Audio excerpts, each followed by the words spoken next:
Two men sentenced to 9 years each for the gang sexual assault of a young woman inside a former downtown Toronto bar had their appeals heard Tuesday, more than 6 years after the assault took place.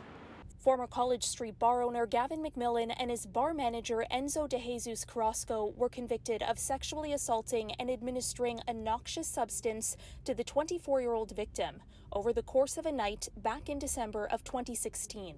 The bar's surveillance cameras captured most of the hours-long sexual assault that the trial judge described as prolonged, violent, and degrading. The appeal centers in part on the way the trial judge decided what evidence would be admissible.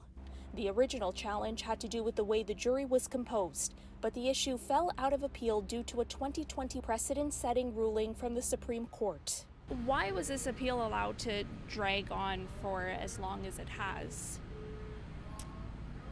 I'm not sure it was allowed to drag on as long as it has. There's different steps that go on in every appeal, and this was a very complex appeal with a long trial record and a lot of work that had to go into it. While Carrasco has remained behind bars throughout, McMillan, despite being sentenced to 9 years, has rarely seen the inside of a jail cell. He had been on bail with conditions pending his sentence and was granted bail again pending his appeal. On Tuesday morning, he surrendered to a Toronto detention center, but it's expected he'll be re-released while awaiting an appeal decision. Our justice system looks at these issues in a rational way and says, is a person going to reoffend, or are they going to take off and flee?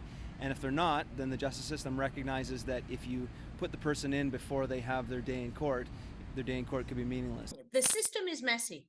The system demands impartiality. Defense lawyer Kim Schofield is not involved in the case, but says there's no perfect bail system. What is unfortunate for the justice system generally, that this accused is still out on bail, but if his appeal is successful, he then has the presumption of innocence again. So that's just the way the system works. A decision will be handed down within 6 months.